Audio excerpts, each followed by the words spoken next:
जम्मू कश्मीर के अंदर एक ऐसी भी जगह इस वक्त है जहां अभी तक लाइट का कोई सोर्स नहीं है, जहां अभी तक लोगों को पानी के जो बेसिक नीड है, जहां पे लोगों को एक अस्पताल की बेसिक ज़रूरत है, वो नहीं मिल रही और जहां लोगों को आज तक रोड की कनेक्टिविटी नहीं है। पंचायत ठिल्लू के अंदर आज पंचायत घर ठिल्लू के जो रिहायशी हैं यहाँ के, वो सब इकट्ठे हुए हैं और इन लोगों ने सोचा कि क्यों ना हम अपनी आवाज़ जो है अपनी सिविल एडमिनिस्ट्रेशन हमारी आज की जो हुकूमत है उस तक पहुँचाने की कोशिश करें। जिस तरह से आप देख सकते हैं कि पंचायत ठिल्लू गुलाबगढ़ कॉन्स्टिट्यूंसी का एक हिस्सा है और अरसा देर से ये नज़रअंदाज किया गया।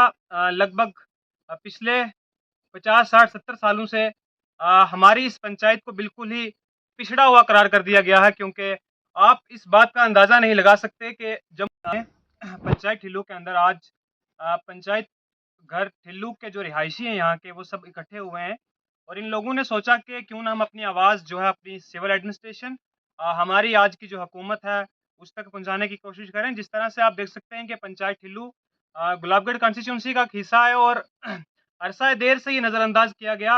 लगभग पिछले 50, 60, 70 सालों से हमारी इस पंचायत को बिल्कुल ही पिछड़ा हुआ करार कर दिया गया है, क्योंकि आप इस बात का अंदाज़ा नहीं लगा सकते कि जम्मू कश्मीर के अंदर एक ऐसी भी जगह इस वक्त है जहां अभी तक लाइट का कोई सोर्स नहीं है, जहां अभी तक लोगों को पानी के जो बेसिक नीड है, जहां पे लोगों को एक अस्पताल की बेसिक ज़रूरत है, वो नहीं मिल रही और जहां लोगों को आज तक रोड की कनेक्टिविटी नहीं है।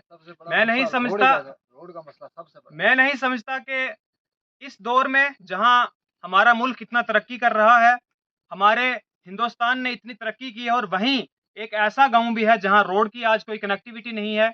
आप बात करें बरनेली की, अगर बरनेली से दरमाड़ी हमें जाना हो, तो लगभग पूरा दिन लग जाता है। तो क्या ज़िंदगी रही हम लोगों की कि हम बरनेली से सुबह उठ रहे हैं, दरमाड़ी जा रहे हैं, अपना एक सिर्फ़ 2 वक़्त का खाना लाने के लिए और दरमाड़ी से वापस पहुँचने तक, शाम तक कोई घर पहुँचता है, कोई रास्ते में रुकता है। तो इसको सरकार को इस पे तवज्जो देनी चाहिए। हम तो गुज़ारिश करेंगे सिविल एडमिनिस्ट्रेशन से और सरकार से कि हमारे जो ये बेसिक नीड है, कम से कम इन्हें पूरा किया जाए।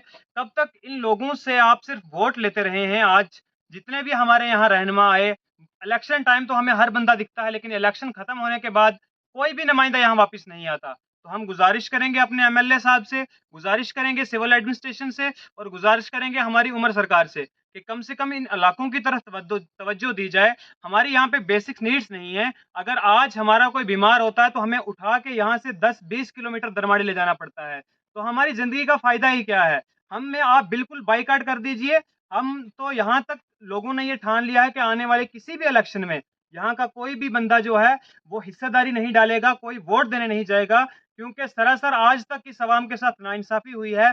यहाँ पे आपके स्कूलों की बहुत बुरी कंडीशन है, यहाँ पे आपके अस्पताल की बहुत बुरी कंडीशन है। यहाँ पे जिस तरह से आप सुन रहे हैं कि एक हालाँकि बेसिक जो नीड है यहाँ पे, एक नर्स भी नहीं है और एक डॉक्टर तक यहाँ पे नहीं है। अगर यहाँ पे किसी को बुखार हो जाए, अल्लाह ना करे कोई इतना बड़ा हादसा हो जाए, वो दरमाड़ी पहुँचने तक मर जाएगा।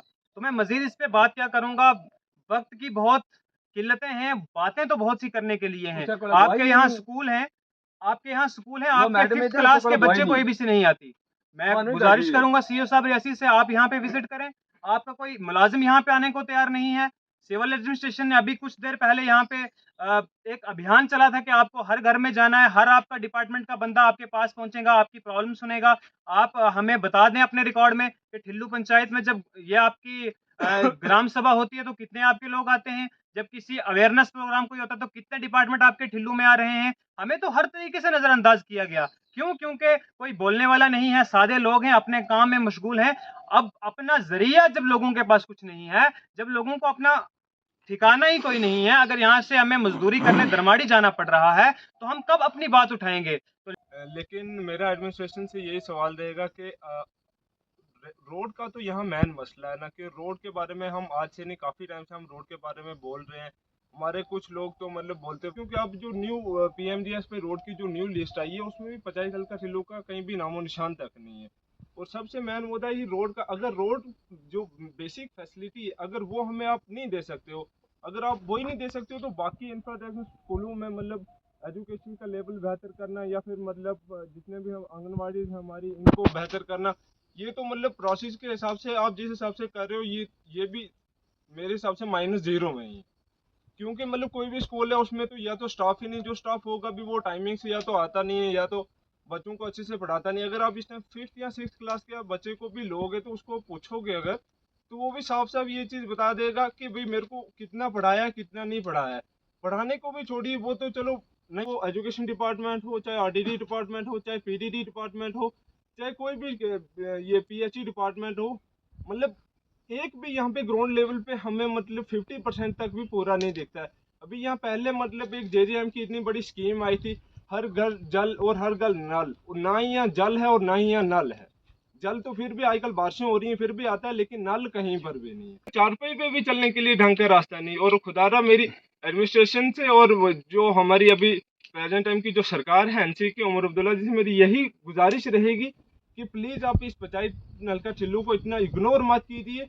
अगर आप नहीं कुछ भी नहीं देना चाहते हो तो प्लीज आप हम पे इलेक्शन का खर्चा भी मत किया करो, क्योंकि अगर आपके पास बाकी चीजों के लिए अगर हमारे हमारे लिए फंड्स नहीं है तो आप इलेक्शन के लिए जो आपका खर्चा होता है प्लीज आप वो भी मत किया करो, वो मेहरबानी भी हम पे मत किया करो।